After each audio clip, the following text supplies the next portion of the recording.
Ok, Watch 2F, ouais, pour Goldmine. Ok, magazine tout frais, on déboule, bientôt en couverture.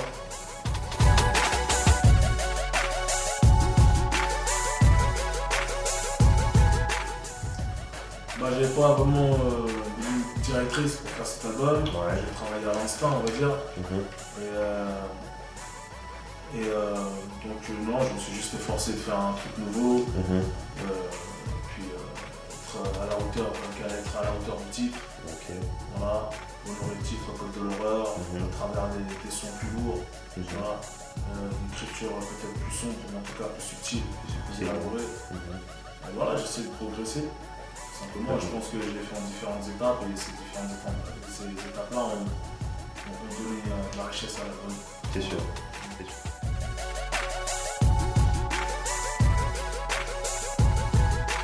On avait pensé la même chose de la fierté des nôtres.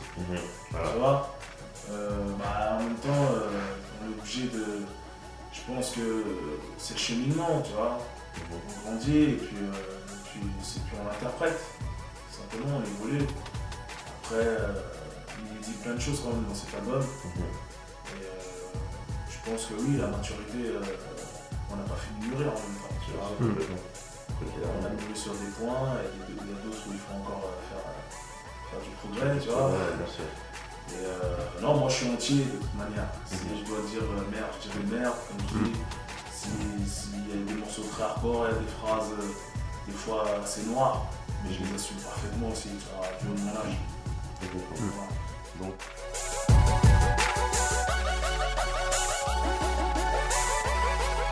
Pour moi, un cassos, c'est quelqu'un qui a un déséquilibre quelque part.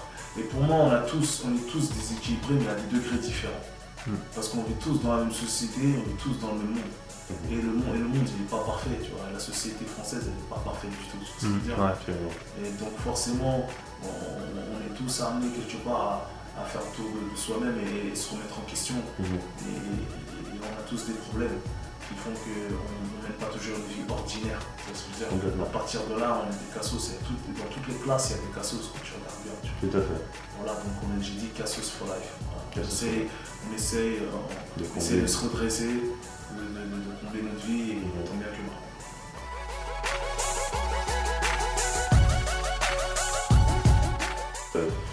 Pour moi, j'ai pas de tabou au niveau de ça. C'est pour ça que j'ai fait ce morceau-là. C'est aussi pour montrer que, voilà, en rap, on peut parler de ça. Et que des mecs, entre guillemets, hardcore, ont vécu ça. Et c'est peut-être ça aussi qui les a rendus hardcore. Complètement. Et donc voilà, que ce soit des gens dans le droit chemin ou dans le mauvais chemin, peu importe, tout le monde a déjà eu ou aura un petit problème, un gros problème avec l'amour, avec une femme ou avec un homme pour les femmes. Et donc voilà, et à partir du moment où on ne s'entend pas avec quelqu'un et que les gens se déchirent et qu'ils continuent de rester ensemble, ça donne hystérique. On sait que la société, encore une fois, aujourd'hui ne renvoie pas des codes ni des valeurs pour que les couples durent, tu vois. Donc on est dans une société de consommateurs. C'est clair. Et il y a tellement de clichés que les gens ils ont assez pour être déséquilibrés et ne pas répondre aux attentes des uns et des autres. Voilà.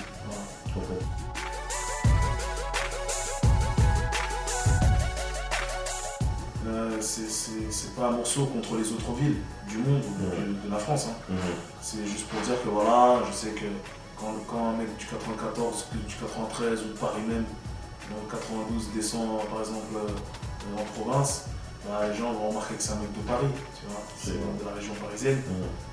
Et souvent on nous dit ouais, chez vous n'êtes pas chaleureux, vous êtes froid, votre accent, l'accent de Viking, vous êtes déstressé, vous êtes trop speed, tu vois.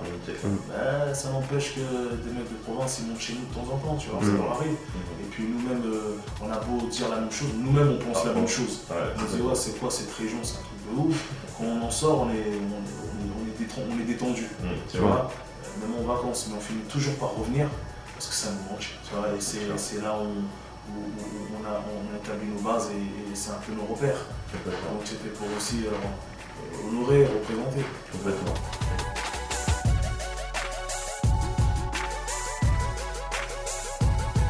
Chaque album aura toujours un titre où je me lâche. Et le testament, il est un peu fort quand même là. Parfois on se dit, mais il prédit quelque chose ou qu'est-ce qui se passe? Pour moi, c'est. Non, je prédis. C'est quand je dis, fais comme si j'étais mort récemment en écoutant ce titre. C'est une façon de te dire, dis-toi que voilà, je suis sincère. Tu vois. Donc, sur chaque titre, je suis sincère. Là, je vais dire ce qui sort des trucs. Tu vois. Et chez moi, effectivement, c'est un rituel. Donc voilà, moi, c'est mon dernier gros classique, Testament. Complètement. Il y a des millions de manières d'illustrer la grande classe en images.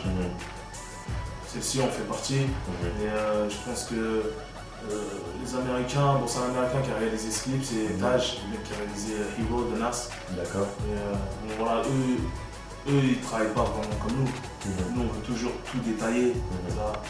Et effectivement, même moi je me serais attendu à un autre clip, mais j'ai laissé faire, au sens où le mec il m'avait garanti qu'en tout cas le rendu et tout ce qui est esthétique, tout ce qui est photographie, tout ce qui est jeu de lumière, tu vois, ça allait être nouveau, ça allait m'apporter quelque chose. Et il n'a pas menti, tu vois. Donc ça change, et puis en même temps, un clip soft comme ça est classe. Du coup ça touche aussi des adultes, ça touche des jeunes de notre âge. Peut-être qu'il y avait des plus jeunes de 16-17 ans qui s'attendaient à un truc plus racailleux, tu vois. Mais bon, il y a Progress pour ça, il y a des titres, tu vois. Complètement. Il fallait que le clip réponde aussi au titre. Toi aussi, je veux dire. c'est sûr. Mais malgré ça, on voit. Il y a aussi une performance devant la caméra. Donc il faut savoir le faire, ça, tu vois. C'est sûr. Et c'était plus ça qu'il fallait primer, c'était plus moi que tout de suite une grande histoire. Complètement. D'autant plus que, même si on parle de grande classe, mais t'étais pas en mode bling-bling. Non. Bon, maintenant on est des gros gamos, c'est clair. On a mis Phantom 4 ça bouge pas. Ça. Depuis TDSI, ça bouge pas. Complètement. On est resté égal à nous. C'est sûr, complètement.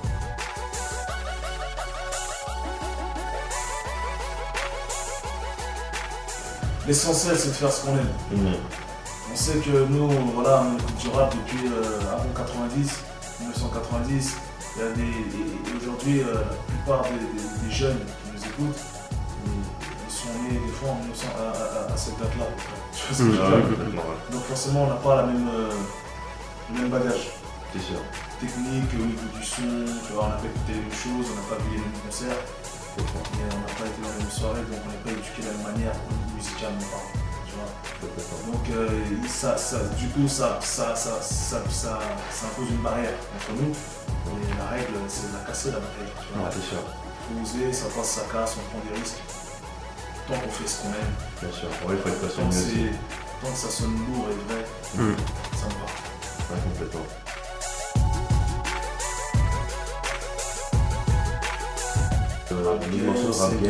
Paris, avoir que pour les vrais, rester avec Blood, on a toutes les pays. Pratiquement. Ouais, j'ai envie. Je vais défendre la bonne, c'est facile. Parce que l'autre, on va dire, je l'ai appelé c'est très bien.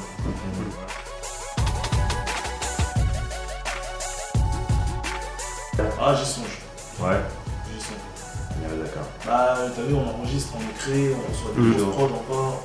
Donc ça donne envie de repartir au studio. Et il est là. Chaque fois qu'une prod elle arrive, chaud bouillant. Complètement. C'est sûr. On a fait le tour. Super, je te remercie.